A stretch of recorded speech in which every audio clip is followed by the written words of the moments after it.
उत्तर प्रदेश के जनपद हापुड़ के थाना से मावली क्षेत्र के बक्सर में विश्वविद्यालय अनुदान आयोग यूजीसी द्वारा उच्च शिक्षा संस्थानों में लागू किए गए नए भेदभाव निरोधक कानून को लेकर सियासी हलचल तेज हो गई है।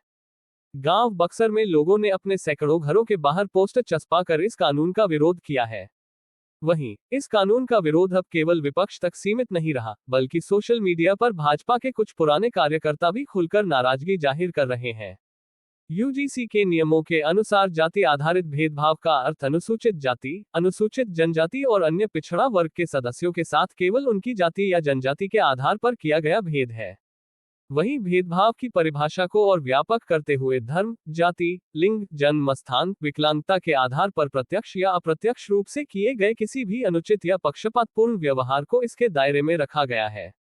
सिंभावली क्षेत्र के गांव बक्सर में कुछ लोगों ने मकान के बाहर पोस्टर लगाकर विरोध दर्ज कराया है। पोस्टरों में लिखा गया है कि भाजपा नेता वोट मांगने न आए, ये स्वर्ण समाज का घर है। साथ ही अंग्रेजी में स्वर्ण अगेंस्ट बीजेपी लिखा गया है। पोस्टरों के सामने आने के बाद स्थानीय स्तर पर राजनीतिक चर्चाएं तेज हो गई हैं। लोगों का कहना है कि सरकार को कानून लागू करने से पहले सभी वर्गों से संवाद करना चाहिए। फिलहाल यूजीसी के इस नए कानून को लेकर विरोध के स्वर लगातार तेज होते नजर आ रहे हैं।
मेरा नाम तनुज शर्मा है, ग्राम बक्सर, तहसील गढ़मुक्तेश्वर, जिला हापुड़। क्या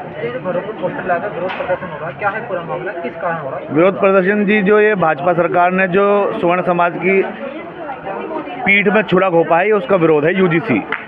यूजीसी पूरा रोल बैक करना पड़ेगा, चाहे योगी जी हों, ब्रजेश पाठक जी हों, जो स्वर्ण समाज के नेता बनते हैं। हमारा विरोध उनसे है। यह स्वर्ण समाज का कोई भी एमपी एमएलए है जो भाजपा में है, सांसद बन के बैठा है, एमएलए बन के बैठा है, मलाई मार रहा है। अगर वो सोच रहा है कि हम बंधुआ मजदूर हैं, तो बंधुआ मजदूर नहीं है। स्वर्ण समाज जाग चुका है। इस काले बिल से जो हमारे आने वाली नस्लें खराब होंगी, हमारे बच्चों का जीवन खराब होगा। सिक्योरिटी के नाम पे जीरो है। तो ऐसी सरकार को चुनने से बेहतर है कि हम या तो बहन मायावती को चुन लें या किसी और पार्टी को चुन लें। तो ये लगभग कितने मकानों पर लगे? ये लगभग जी गांव में लगभग 300 परिवार हैं जो स्वर्ण समाज के हैं। 300 में से 150 से 200 घरों पर लग चुका है और बाकी के घरों पर आज रात को और कल सुबह तक लग जाएगा। रोहित शर्मा। विरोध प्रदर्शन तो घरों पर पोस्टर लगा हो रहा है, क्या है पूरा मामला? अजी स्वर्ण समाज का तो नाश ही कर दिया। वोट भी हम देवे, प्याज भी हम पे काट रहे हैं। अब जो कानून लिया, इससे हमारे आने वाली पीढ़ी को इतना खतरनाक कानून है जो वर्ल्ड में अब तक ऐसा कानून नहीं लाया। हिटलर जैसा इलाज हो रहा। अब क्या करा जाएगा भाई साहब? इस कानून में जो है कोई हमारा स्वर्ण समाज का बालक कॉलेजों में पढ़ रहा है, आपसदारी में फ्रेंड दोस्त भी होते, किसी को यूँ नहीं कह सकता सहनी, पहले जेल हो जाएगी। किसी को पाल नहीं कह सकते तो जेल हो जाएगी, वो कुछ भी कहे। अब क्या करा जाएगा साहब? तो कितने घरों पे पोस्टर लगे हुए? पोस्टर तो यूँ समझो जी 95% पे है गाँव में। तो आसपास के बता रहा हूँ मैं, 95% घरों में पोस्टर लग चुके हैं। इलाके में तो लगे। ये ग्राम बक्सर, तहसील गढ़मुक्तेश्वर, जिला हापुड़, ब्लॉक सिंभावली।